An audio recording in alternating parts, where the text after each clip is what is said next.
igualdad del derecho entre el hombre, donde expondremos todos los temas relacionados con tus derechos y obligaciones en materia legal desde Circo Volador Radio.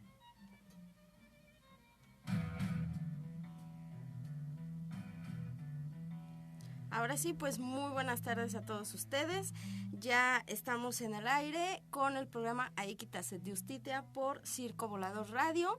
El día de hoy tenemos un invitado, el licenciado. Antes de comenzar el tema, ustedes disculparán las fallas técnicas que puede haber con el internet y se puede cortar un poquito, pero bueno. El día de hoy vamos a hablar sobre el juicio oral en el nuevo sistema penal acusatorio. Antes de poder entrar en materia, bueno, primero vamos a dar las redes sociales. A nosotros nos encuentran por la fanpage de Circo Volador Radio, por www.circovolador.org. A mí en lo personal, en mi Facebook como Mayra Verónica Jiménez Montes, en Twitter como Mayra Verónica JM1, en Instagram como Mayra Verónica Jiménez Montes. ¿A ti, licenciado? Sí, pues a mí me pueden buscar bajo los dos números que les voy a informar, en el 55 41 77 68 64 y el segundo sería el 11 53 95 12. Ahí para cualquier asesoría, consulta, en esos teléfonos podemos atender.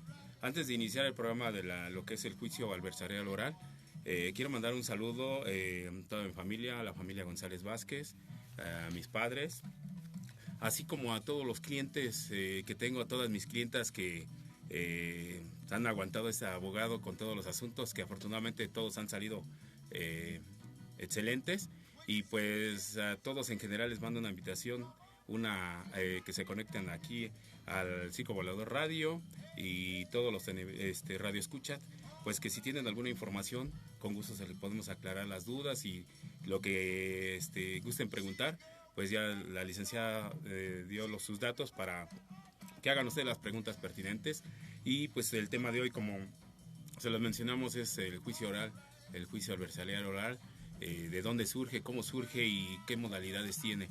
En ese tipo se habla de 3 etapas. Hoy solamente vamos a hablar de la etapa inicial. Y la licenciada pues va a dar una introducción a lo que es el Exactamente. Ahora sí, bueno, voy a dar el WhatsApp y el número de cabina. El WhatsApp es el 55 37 66 20 59. El teléfono en cabina es el 67 98 02 90, si no me equivoco. Mi número de celular es el 55 14 02 90 06 para cualquier pregunta, aclaración, cualquier asesoría personalizada. Antes de entrar en el tema, vámonos a un primer tema musical. Se titula Azul, de Real de 14. Un saludo para mi amigo Rafael Flores, quien me pidió este tema. Así que bueno, pues vamos a un corte musical. Ingeniero Ariel, muchísimas gracias. Nosotros seguimos aquí hablando en la fanpage de Circo Volador Radio. Hola Julio César, muchas gracias que estás viendo el programa. Me da muchísimo gusto, creo que ya no nos hemos visto en un tiempecito. Mi tía Leticia Cono desde Chicago, un saludo enorme, muchísimas gracias tía por estarme viendo.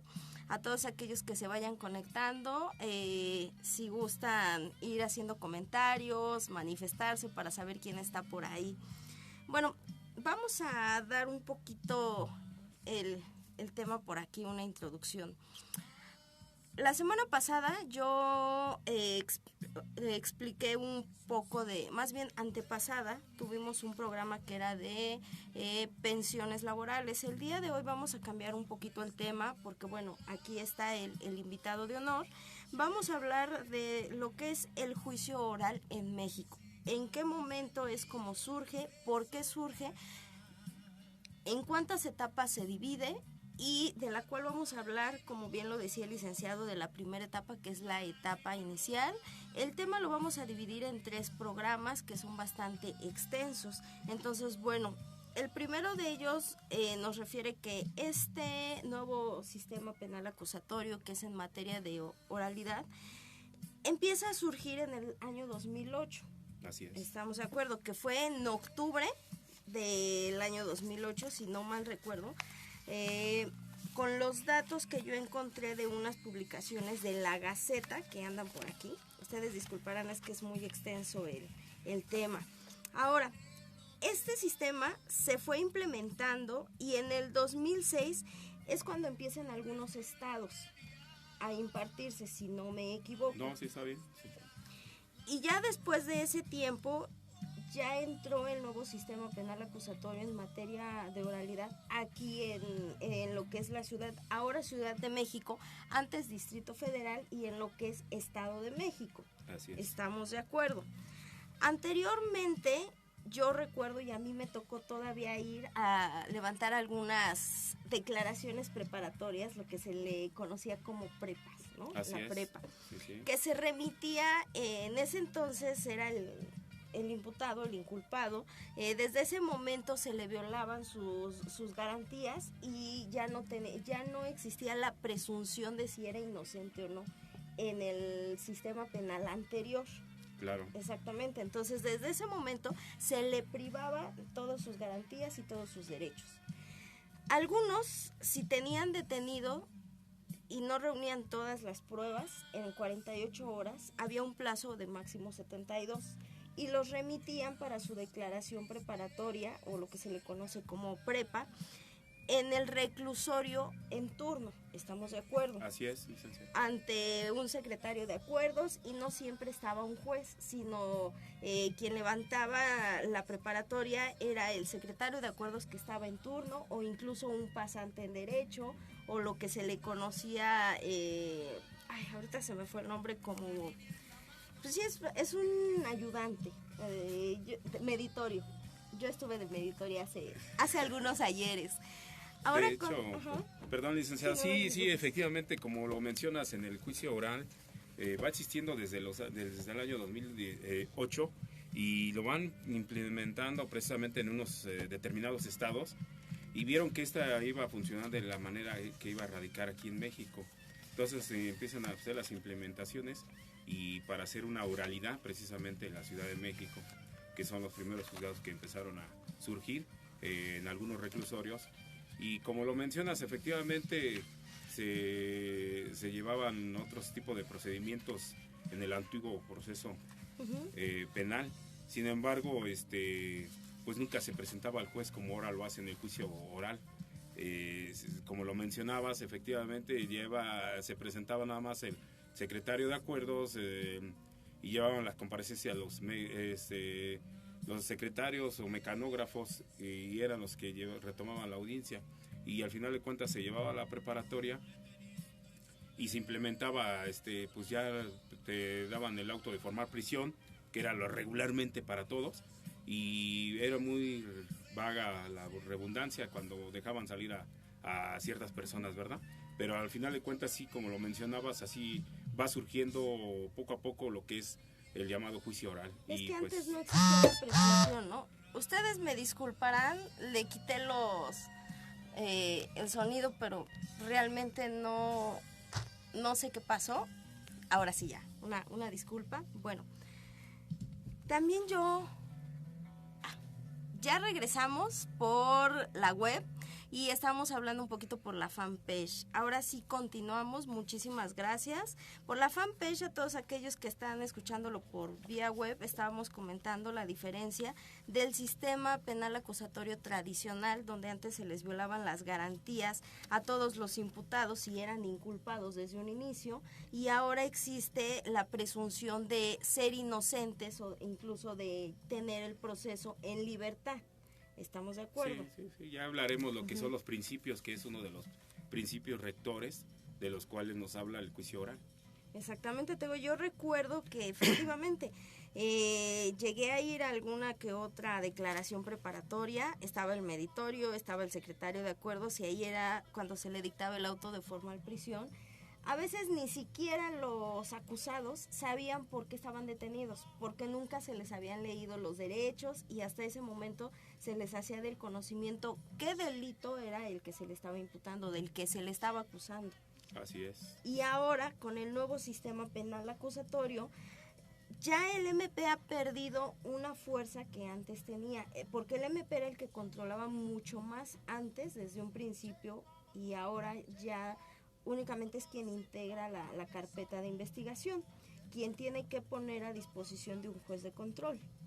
Así es, una vez que reúna los requisitos cubriendo la carpeta de investigación, ellos van a determinar para hacerla, judicializarla y pasarla al juez de control.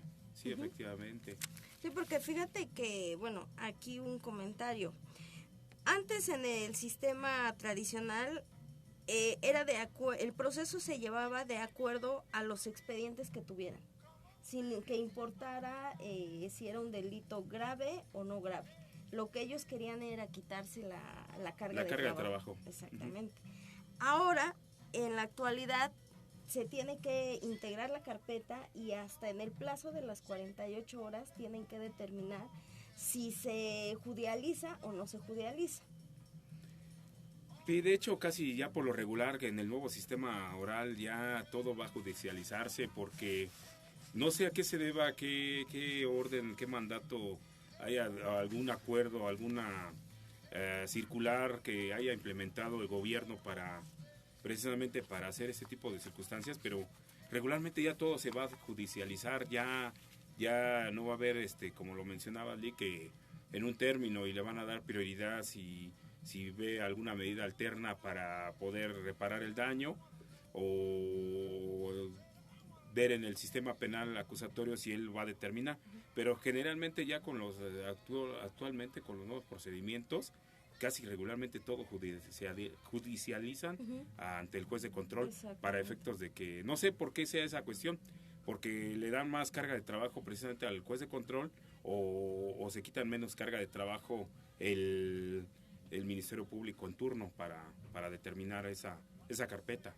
Fíjate que yo recuerdo también que antes las preparatorias se traba la transmisión. ¿Cuál transmisión, señor Asmisael? ¿La de Facebook o la de la web? Si pudieras decirme, por favor. Te digo, yo recuerdo que antes las declaraciones preparatorias se levantaban incluso en la madrugada, en fines de semana, y no respetaban un horario laboral que era de lunes a viernes.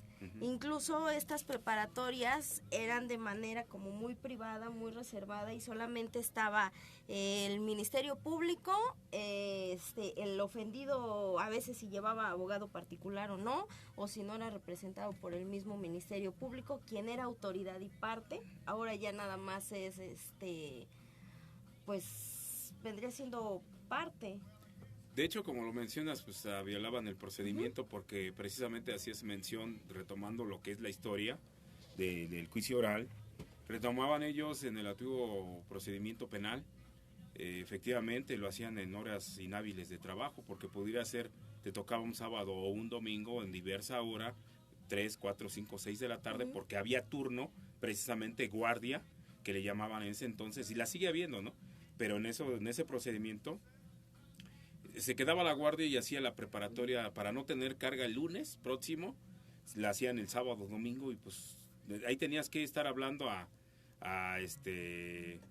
para ver a qué horas te iban a dar la preparatoria, y no dejaban entrar más que al defensor y a la víctima o a las personas inculpadas, familiares, pero no había público personal que se integrara. A mí no me tocó que dejaran entrar familiares de unas imputadas, al contrario, nada más eran las imputadas, era el defensor, la parte acusadora y hasta ahí. Así es. Ahora en el nuevo sistema acusatorio, todas las audiencias que yo he visto son de lunes a viernes, en un horario ya establecido como tal. Remiten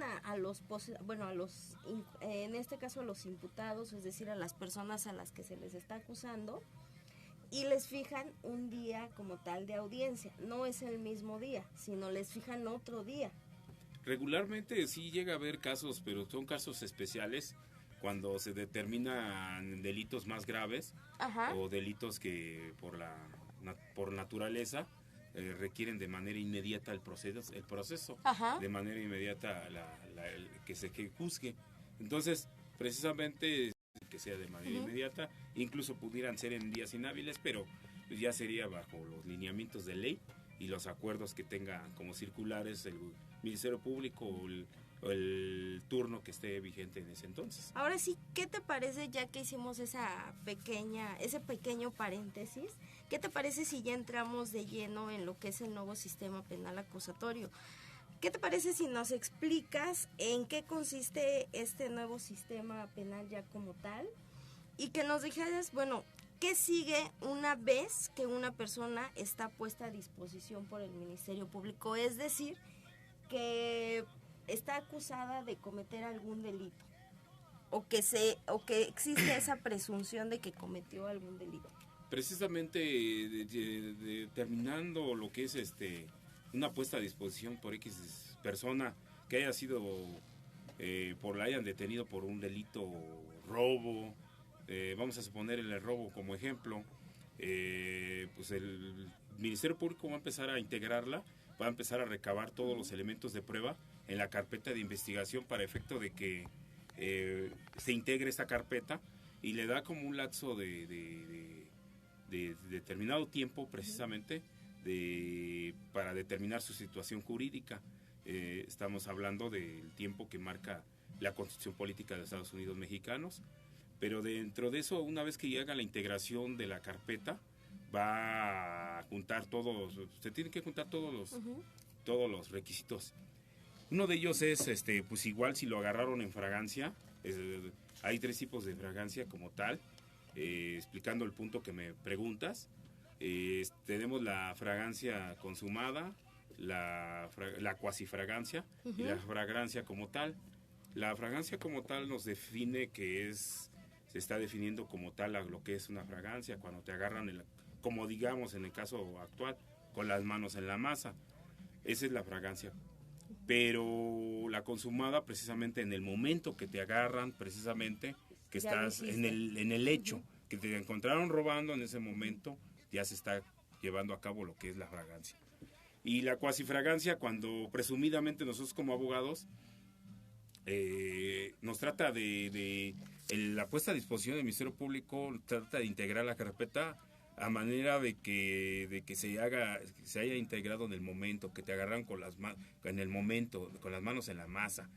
Pero se llama cuasifragancia porque hay veces que se determina un lapso de 10, 15 minutos cuando empiezas a hacer una búsqueda, un estudio minucioso a la participación, y empiezas a trabajar y empiezas a desvirtuar que efectivamente no se dio la fragancia como tal en el momento, sino que transcurrieron 15 minutos, 20, entonces ya no se llama fragancia. Sin embargo, la puesta a disposición trata de meterla de esa manera, de esa naturaleza, para efectos de que ellos cumplan con los lineamientos de ley, el Ministerio Público, el policía remitente, y empiezan a levantar su acta responderante para efectos de acreditar eso. Ahora, eso es lo que nos preguntas, dándote contestación a esto. Obviamente tendría que leerles la lectura de derechos que le corresponde precisamente a los inculpados, a qué tiene derecho. Uno de ellos, pues, a tener una defensa adecuada, a que no se violen las garantías, a que no declare si no lo requiere. Ahora, antes de que se le remita o se le ponga a disposición de la agencia del Ministerio Público al imputado, ¿cuál es el proceso que tienen que llevar a cabo los policías remitentes? Porque no nada más basta con que, bueno, sí lo vi o que haya testigos, ¿no? Claro. ¿Qué viene? ¿Qué tienen que hacer? ¿Viene alguna pericial en ese momento? ¿O qué tienen que hacer los policías al remitirlo? Cuéntanos. Okay. Precisamente a la hora de hacer la detención y de una persona que solicita, una víctima que haya solicitado el auxilio de la policía, llaves policía estatal, municipal, X, bancaria, no sé, para solicitar el apoyo. Una vez que tengan a la persona, al inculpado en sus manos, sí tendrían que trasladarlo inmediatamente a la agencia del Ministerio Público. Eso no tendría que tardar 10, no puede tardar 20, 30, 1 hora, 2 horas, andarlo paseando, rondeando las calles para ver qué le sacan o qué no le sacan, o si lo golpean o no lo golpean. Son violaciones que en el nuevo sistema penal, ahorita acusatorio, ya son violaciones que precisamente marca la ley, que si estamos en ese supuesto, efectivamente sí tendríamos que hacer valer esas garantías nosotros como defensores o el defensor público en caso de que no fuéramos contratados por las personas, sí tendríamos que llegar a hacer esa manifestación, porque si no es entregado de manera inmediata y puesto a disposición al Ministerio Público, donde quiera que haya sido, estaría violando las garantías individuales precisamente de los derechos de los imputados, porque sí tendría que entregarlo de manera inmediata y no estarle dando rondines. Ahora, cuando se entrega de manera inmediata y se pone a disposición del Ministerio Público, de acuerdo a la Constitución e incluso ante el Código Penal, el imputado tiene derecho a llamar a una persona de su confianza o a llamar para avisar de su situación. Así es. Explícame tú o tú qué conocimiento tienes. La llamada a la que tiene derecho para que la realice o tiene que ser realizada desde un teléfono de la misma agencia del MP o puede hacerlo desde su celular. Precisamente con lo que nos mencionas, sí, esta persona tendría derecho, como yo te mencionaba anteriormente, hay una lectura de derechos que tiene el imputado, que son precisamente a guardar silencio, contar con una defensa adecuada, hacer una llamada, que no violen sus garantías individuales, precisamente. Esa lectura de derechos no debe de sobrepasarse las violaciones del Ministerio Público, ni mucho menos de los policías. Y pues en los casos concretos, puede que tenga suerte la persona que en ese momento le pudieran dar la atención de que él mismo hable de su teléfono, o muchas veces de acuerdo a ahorita la capacitación de los policías, pudiera ser que él mismo te deje hacer esa llamada por medio de su teléfono. Ajá. Pudiera ser ese el sentido, pero también vemos que también hay policías en las cuales posiblemente no le dejen hacer ese tipo de acción. Fíjate que aquí nos preguntan, dice Circo Volador Radio, no sé quién sea el que esté preguntando, no sé si el señor Asmisael o qué otra persona integrante de aquí del Circo Volador Radio. En caso de esas violaciones, ¿en qué momento y en dónde se denuncia? Si digamos estuviéramos hablando que las violaciones empezaron a ser desde la arbitrariedad de los policías, pues ya sería con delitos contra servidores públicos, porque ya les vas a echar una responsabilidad a ellos, porque pudiera ser que ellos te lleven a alguna situación, que te hayan hecho una detención en el sentido de que no tengas nada, no debas nada, simplemente haya sido la detención por parte de un abuso de autoridad por parte de los policías. Entonces, en ese sentido, la respuesta que la pregunta que nos hace la persona, que no sabemos quién sea, pero en ese sentido se tendría que hacer una denuncia de delito contra servidores públicos y con esa efectivamente apuntar los datos, si se puede, el policía que lleva una placa en el nombre o en su defecto, si no la podemos visualizar, ver el número de patrulla, el económico, la patrulla que es, y el día para hacerlos llamar en el turno que estuvieron y que efectivamente podamos hacer esa denuncia. Incluso yo he visto que en algunas agencias del Ministerio Público hay un teléfono rojo que en el momento en que se le están violando los derechos al imputado o que está golpeado o que fue paseado como tú lo decías o que no le dejaron realizar la llamada a la que tenía derecho, y cuando los familiares ya se enteran y cuando ya va un defensor, normalmente si es un defensor particular es quien puede hacer esta denuncia en ese teléfono rojo. Pues cualquier persona puede hacer, refiriendo a lo que me preguntas, cualquier persona puede hacer una denuncia en ese teléfono rojo que haces mención, que está en las agencias del Ministerio Público, que regularmente ese teléfono es para quejarse directamente con el fiscal, pero vamos al caso actual. La verdad es que eso nunca tiene una red que efectivamente hagas esa denuncia, ya que ese nada más sirve como para los requisitos de que un buen servicio y X y Y, pero realmente ese no te sirve como medio para hacer tu denuncia y eso, porque igual te puede tomar una llamada X persona que que nunca la va a pasar la llamada, ¿estás de acuerdo? Igual No sea la llamada directa como menciona ahí en los teléfonos, que si no te están dando la atención inmediata, llámale al fiscal. Eso es mentira, realmente yo, al menos que las he visto en la agencia del Ministerio Público, cuando trato de hacer algo que me tenga que beneficiar a mí, para mi inculpado o la persona que tenga detenida, yo lo que hago efectivamente es si no existe la denuncia, la acusación o la querella, efectivamente tendría yo que formular el amparo para ver la imputación, la formulación que le están haciendo a mi cliente sin existir ese tipo de denuncia, ¿verdad? Que haya una denuncia, porque puede ser que lo hayan traído sin saber de qué se trata, ¿verdad? Y efectivamente que no tengamos la persona que la esté denunciando. Entonces automáticamente si el Ministerio Público lo tiene a disposición sin nada, sí levantarle un amparo para efecto de que te lo puedas llevar. Y muchas veces cuando los Ministerios Públicos saben que vas a hacer determinadas cosas, pues la verdad mejor te lo dejan ir si no hay denunciante, ¿no?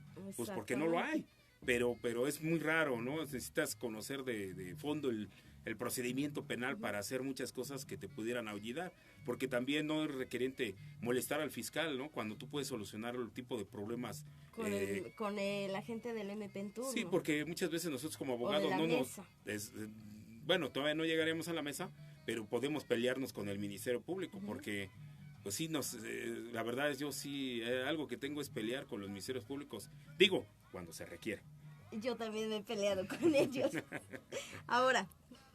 No sé si hay unas preguntas. Sí, mira, aquí el señor Asmisael Montenegro de LERTS nos comenta, ¿cuál es la medida de duración de dichos juicios?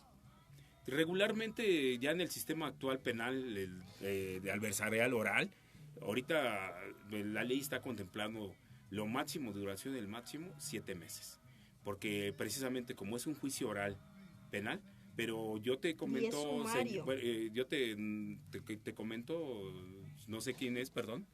Asmisael. Asmisael, puede durar 7 meses, pero dependiendo del tipo de delito, porque hay delitos que no son graves, y en los delitos que no son graves, puedes solucionarlo en la primera audiencia de formulación de imputación, o podemos arreglarlo con las medidas de los medios alternos que ya cuenta el gobierno del Distrito Federal, de la Ciudad de México ahora, para poder solucionar ese tipo de problemas. Un acuerdo reparatorio puede durar hasta 3 meses, 2 meses, dependiendo del caso en el que estuviéramos el señor Asmisael. Digo, porque esto depende también de qué tipo de delito, si es un delito simple o un delito grave ya como tal. Sí, tendríamos que determinar el tipo de delito que estuviéramos en el caso concreto. Si es querella o si ya es de oficio, ¿no? También.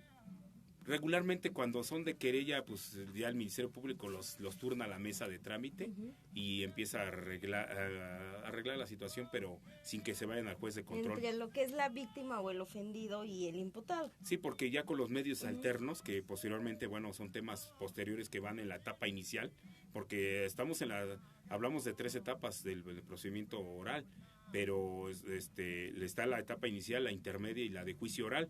Pero la etapa que estamos hablando ahorita es la de inicio, entonces la etapa inicial. Entonces, en ese sentido, vamos a ir encaminando poco a poco lo que es la etapa inicial. Ahora, ¿qué nos puedes decir? ¿Cuánto tiempo tiene que pasar para que la persona que es el imputado lo pasen al juez de control o lo remitan al juez de control?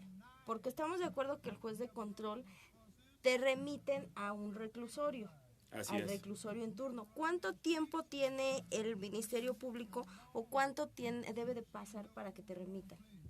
Pues de hecho, en el caso concreto del que estuvimos en un robo X delito, de lesiones, pueden ser lesiones graves, lesiones en riña, entonces en ese sentido pues estamos hablando de un término de 72 horas, por donde el Ministerio Público va a determinar en ese lapso cuánto tiempo va a poder determinar.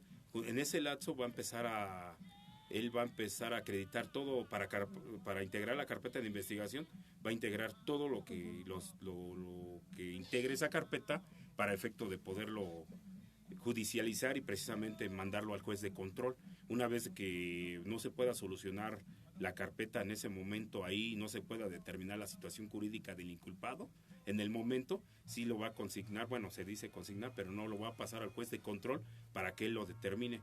Y ya una vez el juez de control, ya entrando en detalle, el juez de control va a determinar efectivamente la formulación de imputación, estuvo de acuerdo la formulación de imputación, si están todos los requisitos de procedibilidad de acuerdo para efectos de que, ¿cómo se llama?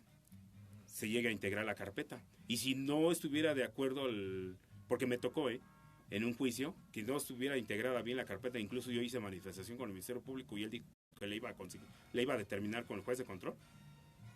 Y una vez que la determinó el juez de control lo absolvió porque no estaba integrada como tal la carpeta.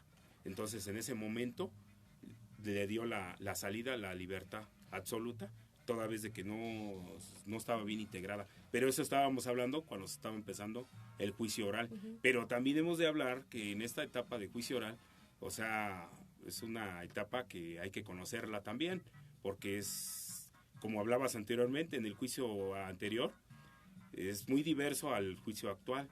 Ahorita ya con la nueva modalidad del Código Nacional de Procedimientos Penales vigente ya para el Distrito Federal, ya se va manejando de manera diversa. De hecho, antes yo recuerdo que igual era por escrito, pero nunca te daban la oportunidad incluso de estudiar tus escritos. O sea, nada más decía, se le tiene manifestando al defensor o a la parte que manifestaba y hasta ahí. Pero realmente no le daban un valor probatorio como tal. En el nuevo sistema penal acusatorio nos damos cuenta que en la audiencia ahora ya el juez de control, porque son dos diferentes tipos de jueces, el juez que con el que se empieza la primera etapa, que es la etapa inicial, que es el juez de control, ya tiene la obligación de escuchar a las partes en la audiencia, que hagan sus manifestaciones de manera verbal, ¿no? Así es. Y antes no era así. Antes nada más yo recuerdo que se le leía en la preparatoria o en alguna situación los delitos al imputado, sí, y te vas así, ¿no? Sí, le formaba lo que, sí, el auto de formar prisión. Uh-huh. Entonces, digo, sí es interesante ver cómo ha cambiado mucho este sistema. Ajá. Pues mi ingeniero de audio no sé dónde ande como para que nos ponga el siguiente tema musical. Ingeniero Ariel, ¿dónde anda? ¿Qué anda haciendo? ¿Qué pasa? Sigo con el tema, supongo yo. Bueno, ¿qué te parece si nos puedes explicar qué reúne el MP para poder pasar al imputado a un juez de control? ¿Cómo tiene que integrar esa carpeta? ¿O de qué elementos se tiene que llegar el MP para poder remitir al juez de control? Pues fíjate que una vez que ya haya integrado lo que es que haya recabado las entrevistas precisamente de los oficiales remitentes, las entrevistas y junto a la entrevista del denunciante precisamente que hace la imputación a la persona que le va a formular, ya una vez que reúna todas esas entrevistas y requisitos y que ya hayan pasado los peritajes en caso fuera de un delito de lesiones, que fueran consignadas por ese tipo de lesiones, que sean por riña, por lesiones graves, no sé. Entonces una vez que reúna él ya todos los elementos, ya va a poder judicializar y precisamente turnar al juez de control, donde ya va el juez de control a determinar, ahora sí, lo que es la audiencia de juicio oral, y va a empezar a ver si estuvo acorde, todo lo que hizo van a estar citadas las partes, como es el fiscal, el inculpado, el denunciante, el defensor, si no tuviera el defensor público, y el público en general, ¿verdad?, para que escuche la audiencia y tenga entrada para saber de qué se trata, precisamente como hacías comentario tú anteriormente, ya ahora sí va a poder expresar y disponer de lo que la persona siente en el momento y decirlo de frente, sin tener que, sin pena, pues. Uh-huh. Incluso yo recuerdo que en el sistema, no te preocupes, si gustas tomar agua o algo, en lo que hago la manifestación. Sí. Digo, yo recuerdo que antes al inculpado no se le permitía narrar cómo sucedieron los hechos, ¿no? Cuando lo agarraron ya sea en flagrancia o la manera en que fue detenido. Y ahora con el nuevo sistema penal en la audiencia de oralidad, ya se le da la oportunidad como tal al imputado de que en ese momento le pueda narrar al juez de control, decirle, no, pues yo soy inocente o pasó lo siguiente, y bueno, viene esa narración para que el juez de control tenga esa apreciación y no nada más se base con lo que el fiscal o la parte acusadora vaya. Precisamente como argumentas, se va a hacer una síntesis donde el fiscal va a narrar cómo la entrevista precisamente del denunciante, va a ser una síntesis, el juez la va a escuchar a las partes, el defensor va a precisamente a ver si está acorde, si hay algún dato de prueba que pudiera auxiliar en el momento para que nos precisara precisamente o nos aclarara en el sentido lo que es la síntesis que haga el fiscal, ¿verdad? En ese sentido tendríamos que ver la imputación que se le esté haciendo y que el juez, una vez que la oiga, decrete una formulación de imputación o no, si está acorde o no. Tendríamos que ver ya en el caso concreto, de acuerdo a lo que me mencionas. Ok, bueno, miren, nosotros vamos a seguir por la fanpage de Circo Volador Radio y ahora sí ya está aquí el ingeniero Ariel y vamos al siguiente corte musical, es el blues del Atajo de Real de 14, espero les agrade a ustedes los que están vía web, y nosotros vamos a seguir platicando aquí con mi invitado, el licenciado José Luis González Vázquez, y su servidora para todas las dudas. Ahora sí, un saludo a Lesha, muchísimas gracias que ya te conectaste. Aquí hay otra pregunta o un comentario, a ver, por eso se cometían injusticias, pero ahora también tiene fallas por lo que he leído en las noticias. De hecho, no sé la persona que nos está haciendo la pregunta, pero sí, antes que nada, pues les agradezco porque igual de aquí sacamos las dudas. Precisamente yo sí soy inconforme con este juicio adversarial oral, porque para mucha gente les beneficia, para muchos nos perjudica.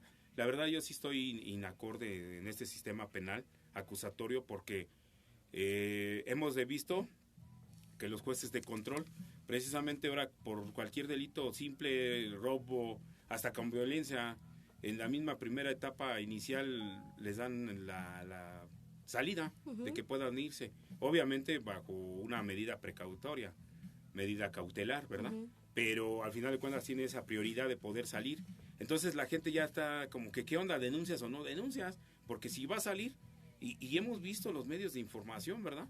Que como hay personas que dicen, a ver, este muchacho cometió esto y ya está fuera.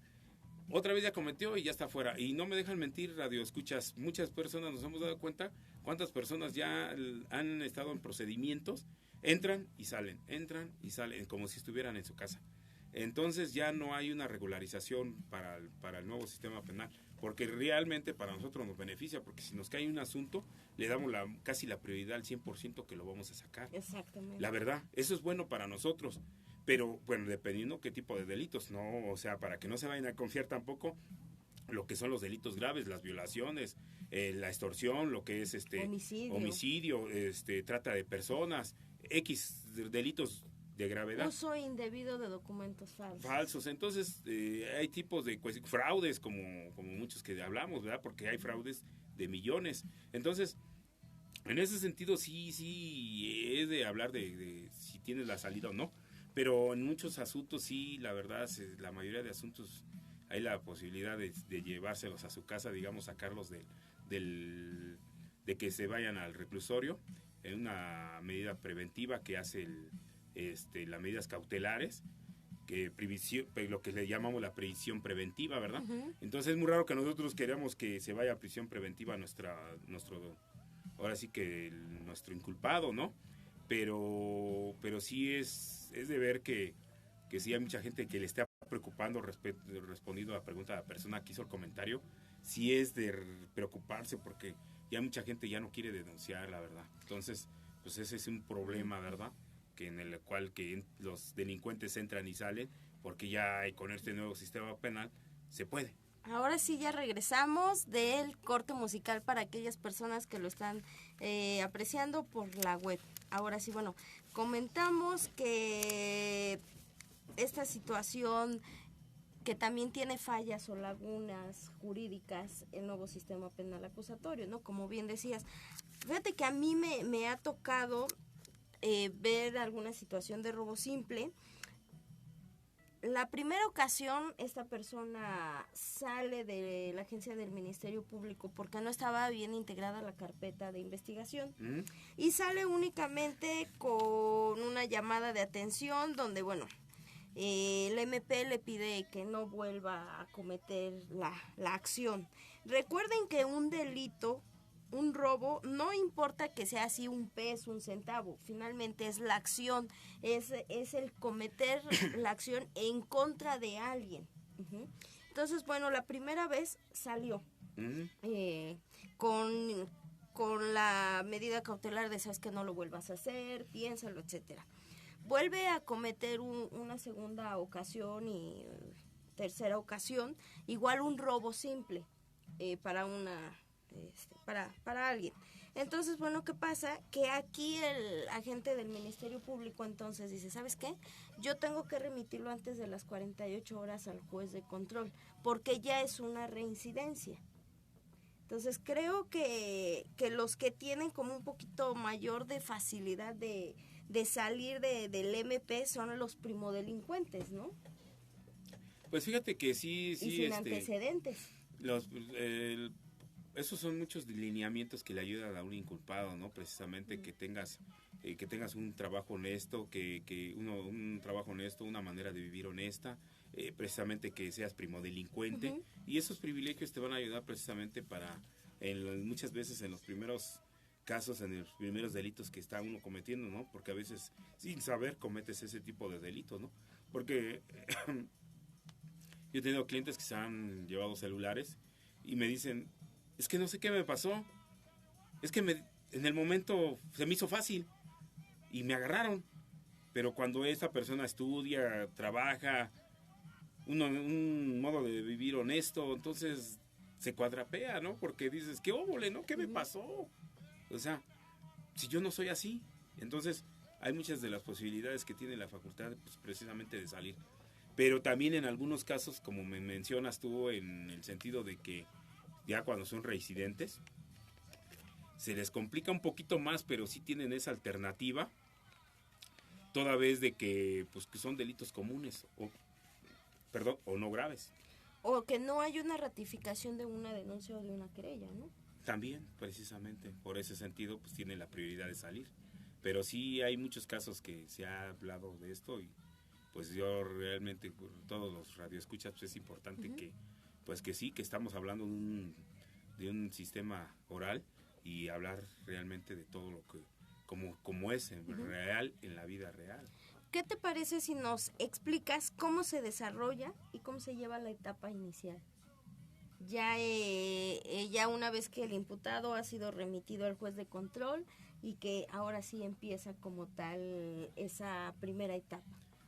En esa, precisamente, pues ahí se reúnen ya precisamente todos, que hablamos del juez de control, que va a asistir, va a estar el defensor público, el inculpado, va a estar el fiscal, que va a formular imputación precisamente, y en ese sentido son las partes en que ahora sí que en la etapa inicial, de ahí se va a ir dando una síntesis de lo que pasó, los hechos acontecidos, y ver si, como empezamos en un ratito, ver si estuvo acorde, si es un delito fragante, de la fragancia como tal, y que muchas de las veces nosotros como defensores particulares podemos que nos precise precisamente el tiempo, los modos y las circunstancias para efecto de que ver si está en los lineamientos o no, que muchas de las veces son violaciones que hacen en las entrevistas los ministerios públicos, las personas que denuncian. Y cuando ya no tenemos nada que hacer en el Ministerio Público, ya no hay negociaciones, ya no hay nada, no se puede y la judicializan, precisamente como me haces la pregunta, se manda al juez de control, se desarrolla la etapa inicial, ya una vez integrada, pues se va a ver. Pero cuando no son delitos graves hay la posibilidad de que en una de las medidas cautelares, en las que él una vez le lean ya que esté acorde en la lectura de sus derechos, que no hayan sido violados, que se le hayan leído antes de iniciar la audiencia, si no hubo violaciones, ya dando la síntesis de la fiscal de la imputación que se le hace al inculpado, ya ahora sí va a empezar a redactar y uno va a poder hacer que nos digan, que nos precise si hay una violación. Por si yo, como defensor, si yo veo o noto una irregularidad en la entrevista del denunciante, voy a hacer que el fiscal me precise alguna circunstancia que me pudiera avalar a mí para ayudar a mi inculpado. Incluso puede ser una violación cuando no se le da lectura a sus derechos y se les entrega la hoja para que firmen del conocimiento de cuáles son sus derechos al ser remitidos al MP, ¿no? Sí, efectivamente ellos no te dan esa lectura de derechos, pues puede ser una violación desde ahí, ¿no? Y muchas veces porque no saben si estás de acuerdo en que el abogado que lleves proteste el cargo, o en su defecto, muchas de las veces los inculpados no saben ni qué onda porque no le avisaron los familiares, porque no hubo la oportunidad, porque no saben si él los va a defender bien o no, o si es un defensor público o es un defensor particular.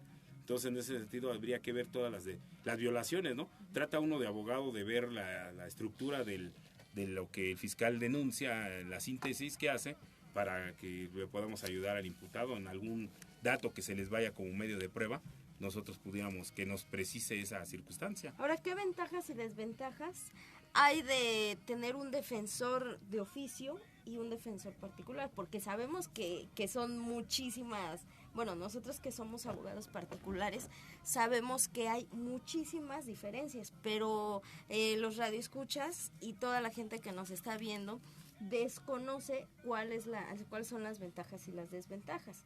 Porque a mí sí me ha tocado en el MP las ocasiones que yo he tenido que acudir, que bueno, ya le fueron según leídos los derechos a los imputados, ya firmaron, pero resulta que el defensor de oficio nunca los ha ido a ver a las galeras. Ni siquiera les ha llevado comida, no se ha entrevistado con ellos, y siempre está perdido el defensor de oficio. Precisamente por la carga de trabajo, muchas de las circunstancias de los defensores públicos, que son los que hacen mención de defensor de oficio, que es ahora ya no entabla mucha comunicación con los inculpados. Precisamente en el momento, como ya es juicio oral, ya es por medio del teléfono que se encuentra dentro del juez de control, y se le pide un lapso al juez de control de poder entablar una comunicación para entrevistarse con el inculpado, a manera de que sepa si no fueron violados sus derechos, a manera de que sepa que él va a determinar va a protestar el cargo para que él lleve su situación jurídica, pero ya es como que ya más apresurado, más precipitado.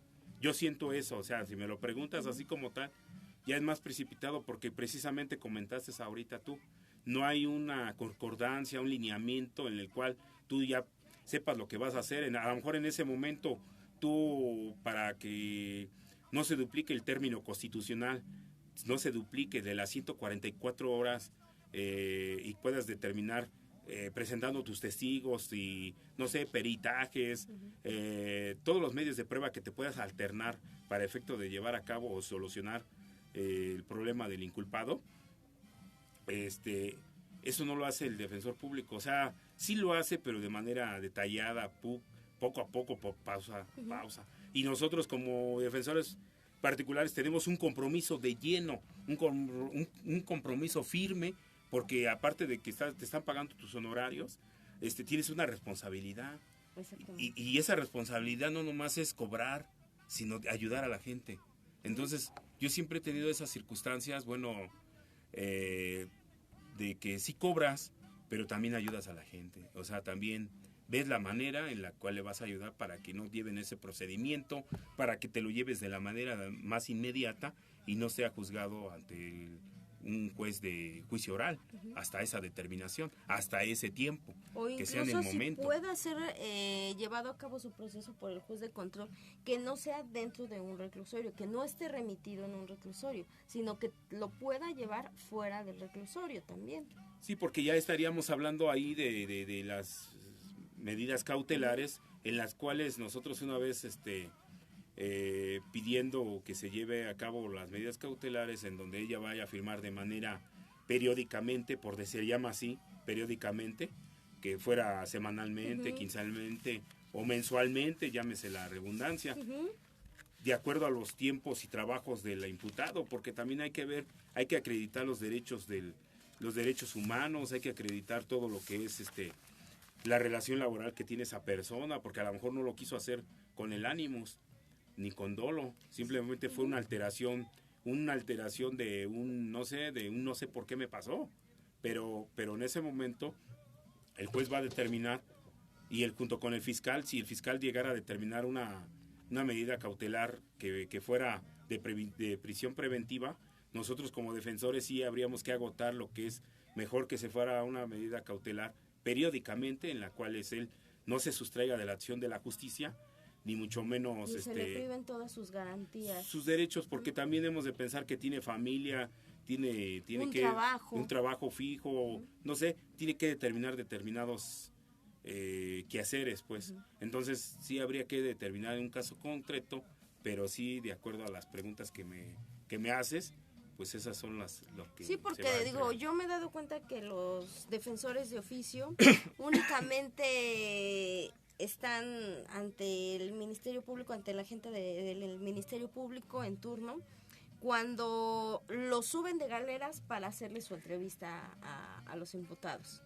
Pero realmente no les explican si deben de reservarse el uso de la voz o si es mejor hacerlo ante un juez de control. Ahora, los abogados, los defensores de oficio, pues realmente no revisan la carpeta de cómo está formada la carpeta, ¿no? de investigación. En ese sentido, a mí en lo personal me ha tocado. Claro. Cuando yo he ido, a ver, permíteme, dice Asmisael, ¿en qué MP o dónde están las instalaciones donde se llevan a cabo los... Espera, es que no alcanzo a visualizar todo. Donde se llevan a cabo estos juicios. Bueno, estos juicios se llevan a cabo en un área específica que se encuentra en los reclusorios. En todos los reclusorios que tenemos aquí en la Ciudad de México, en el Estado de México y en el interior. Por ejemplo, está el reclusorio norte, el oriente, el sur, Barrientos, el de Chalco, Bordonesa. Cada uno de estos reclusorios tiene su área para lo que son las salas de oralidad. Precisamente así como hace la señora Anisael, primero viene lo que es el juicio oral, primero viene la etapa del Ministerio Público, en donde va a integrar la carpeta de investigación, y una vez ya que sea que lo turne, la judicialice y se vaya al juez de control, ya ahí el juez de control en los reclusorios existen las salas de oralidad, lo que hacías mención, para que ya vaya a llevarse a cabo la audiencia de oral, y la etapa que estamos hablando, la inicial, que van a ir recabando todos los elementos de prueba que estamos hablando en esta hora. Y era lo que yo te comentaba, nosotros como defensores particulares, lo primero que hacemos al llegar ante el MP es pasar con la gente del Ministerio Público en turno, ¿no? Que es el que con el que se remitió al probable pues al imputado en este caso. Tratamos de averiguar, y si ya se está integrando la carpeta o si ya está integrada, lo primero que hacemos es un escrito en el que el imputado lo firme para autorizarnos como su defensor particular. Pasamos a galeras, hablamos con él, nos entrevistamos, revisamos la carpeta de investigación, vemos si ya existe la entrevista de la víctima o si ya se ratificó, si no se ratificó, o si se convierte en una querella o en una denuncia. Estamos de acuerdo que cuando es un robo, a mí me ha tocado que cuando es un robo a una cadena como estas Walmart, Soriana, ellos no es una querella como tal, ellos hacen su denuncia y se convierte en un delito de oficio, donde ya el fiscal va a representar a la sociedad. Precisamente, así como lo mencionas, para tener entablación y tener una comunicación mejor con el inculpado, precisamente muchas de las veces es, bueno, por naturaleza, recomendaciones a los abogados o así la estructura, pues una de ellas es, o al menos en el caso concreto de yo como licenciado, procuro tener toda esa comunicación en el momento que voy a darle la entrevista ante el Ministerio Público a mi inculpado, para asesorarlo, que tenga un buen alineamiento, que sea su abogado yo desde un principio, y que ya cuando lleguemos a la sala de oralidad, siga yo siendo su defensor particular y yo proteste el cargo en el momento. Pero ya para entonces ya tuvimos que haber asesorado a nuestro cliente y que no se hayan violado ninguna de las garantías, ¿verdad? Uh-huh. Como son sus derechos, que no haya sido golpeado, maltratado por fuerza de la autoridad. Uh-huh. Entonces todos esos tipos de violaciones habría que verlas en el momento del Ministerio Público, hablar con él y que nos dé una síntesis de lo que pasó, porque él va a formular su entrevista, siempre y cuando él quiera manifestarlo, o reservándose el derecho de acuerdo al caso, o de acuerdo a la asesoría que nosotros como defensores le demos. Exactamente, normalmente nosotros como defensores de oficio, lo que les recomendamos a defensores particulares. Nosotros como defensores particulares, perdón, sí. Me equivoqué. Es lo que hacemos, la recomendación, ¿sabes qué? Nos reservamos el uso de la voz en la entrevista hasta que se pase al juicio de oralidad, y entonces en ese momento, ya una vez que el juez de control le dé la oportunidad de hacer su manifestación, entonces ya pueda realizar bien su manifestación sin ninguna presión, para que nosotros podamos ayudarlo en lo que más se pueda al imputado, en este caso. La finalidad precisamente es llevárnoslo. Precisamente como lo comenta, la finalidad de nosotros como defensores particulares, pues es llevarnos al inculpado, para efectos de que tengamos unas buenas relaciones. Precisamente yo hacía comentario anteriormente que pues yo les agradezco a todos los clientes que todavía me siguen buscando y que me dan otros asuntos, porque pues tratamos nosotros de como licenciados de quedar bien en los asuntos y que nos sigan recomendando. Precisamente por eso hago ese hincapié, ¿verdad? Ese paréntesis a todos mis clientes que nos están escuchando también, que nos están en ese programa, y que efectivamente estamos para servirles. Y continuamos con los temas, las preguntas que quiera realizar, licenciada. Exactamente. Ahora, ¿qué te parece si nos dices cuáles son los tipos de medidas cautelares?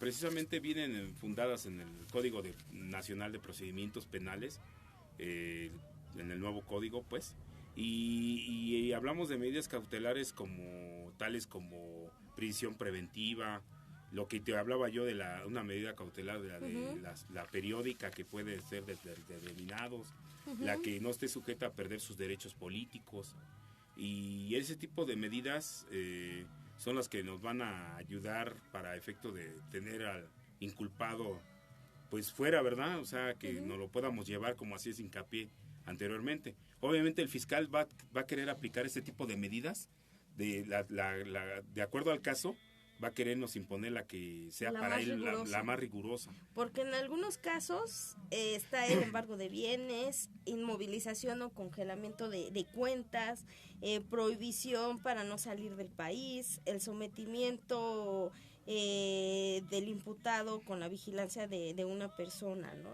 De la autoridad. Como hablamos de las restricciones, ¿no? Porque como si el inculpado se fuera a sustraer de la acción de la justicia. Entonces, precisamente nosotros como defensores sí tendríamos que protestar, resguardar los intereses del inculpado, para que las medidas más rigurosas no se lleven a cabo, sino que sea la prioridad de nosotros. La más básica son las de las firmas periódicas, que fueran semanales, quincenales o mensual, de acuerdo al caso.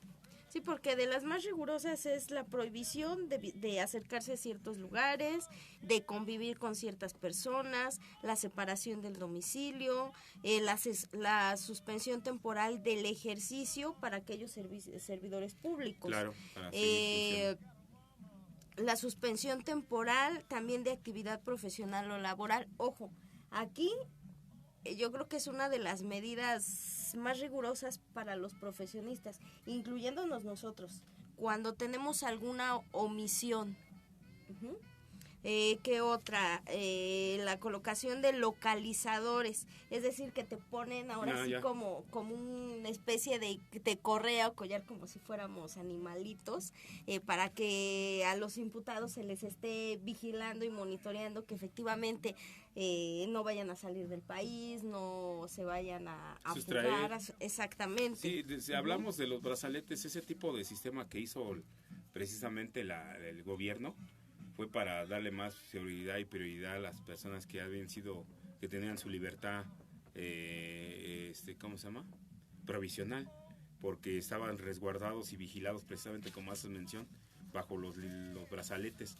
Pero ya son personas que por naturaleza habían cometido delitos graves. Uh-huh. Entonces, en ese sentido, hubo esa circunstancia de los brazaletes. Mira, Misael, aquí el señor Misael dice, el licenciado José Luis se la sabe. Sí, hasta en el aire las agarra de volada, contesta, ahí se nota realmente el profesionalismo y la preparación.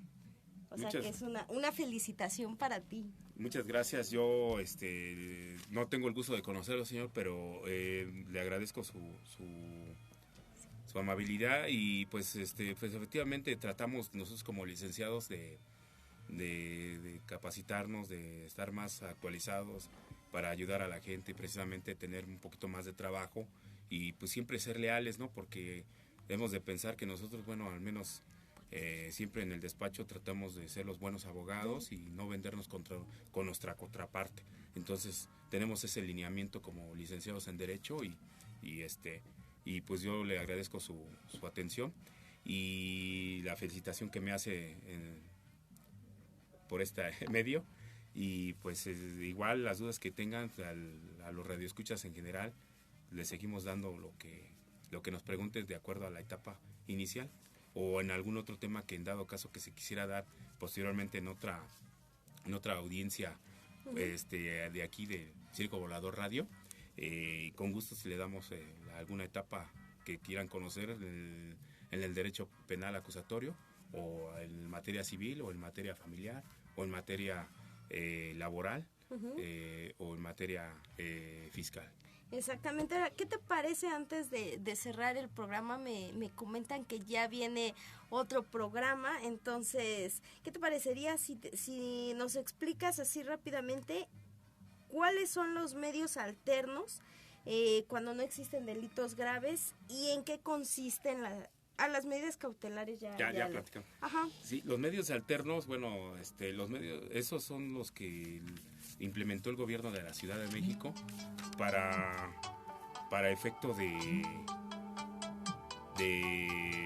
llevar a cabo, los medios alternos, precisamente los que implementó, no que implementó el gobierno de la Ciudad de México, donde podemos solucionar los problemas y llevar a cabo los acuerdos reparatorios uh-huh. Aunque lleguemos a la etapa de juez de control, la etapa inicial, aunque nos presentemos a la sala de oralidad, aún así hay instancias uh-huh. en las cuales podemos convenir y pueden ser delitos de lesiones, de robo, porque se pueden solucionar ese tipo, por eso se llama medidas alternas, uh-huh. donde podemos solucionar en esas instancias y con un escrito presentarlo uh-huh. al juez de control para que vea que eso ya se solucionó, que ya se arregló, que ya se reparó el daño, que ya hubo un acuerdo reparatorio y que las partes estamos de acuerdo en ese medio. Esos son los medios alternos. Y esas instancias las implementó el gobierno precisamente para que no hubiera más trabajo uh-huh. pues con los jueces de control y con el Ministerio Público, pues son las medidas alternas en las cuales podemos nosotros solucionar ese tipo de conflictos, pero les dan prioridad y validez porque es una instancia de gobierno y está avalado y certificado precisamente por una autoridad competente. Esos son lo que me haces en los medios alternos. Y esos son los medios alternos, que son, como decías, el acuerdo preparatorio y la suspensión condicional, ¿no? Así es. Ok, pues quisiéramos seguir, mi invitado y yo, el licenciado José Luis, pero me comentan que hoy se estrena un nuevo programa, ¿cierto, ingeniero? ¿Qué? Así que bueno, pues rápidamente damos los teléfonos para cualquier duda, aclaración. Los esperamos en el siguiente programa para que tú nos muchas gracias gracias por la invitación. Yo sé que le agradezco la atención a los radioescuchas, la invitación a la licenciada Mayra Jiménez, al locutor de cabina, al ingeniero en cabina. También quiero saludar al despacho jurídico del licenciado Úrsulo Velázquez, al despacho del licenciado Alfredo y González, que es un servidor que trabaja también ahí. Le agradezco al licenciado Fernando, a mi familia, a todos los radioescuchas, a mis clientes. Muchas gracias por haber compartido este radioescuchas programa. Y estamos para servirle. Los teléfonos, reitero, el 55 41 77 68 64. El segundo es el 55 11 53 95 12. Licenciado José Luis González, servidor y amigo. Muchas gracias, licenciada. Muchísimas gracias a todos. Mi número de celular es el 55 14 02 90 06 para cualquier tipo de asesoría civil, laboral, familiar, penal, administrativa, fiscal y muy en especial en representación a trabajadores y patrones en materia laboral. Así que pues muchísimas gracias a todos ustedes. Los dejamos con el siguiente programa y nos despedimos. Nos estaremos viendo aquí la siguiente semana. Muchísimas gracias a todos. A todos los clientes, a todos. Adiós. Muchísimas gracias. Hasta luego.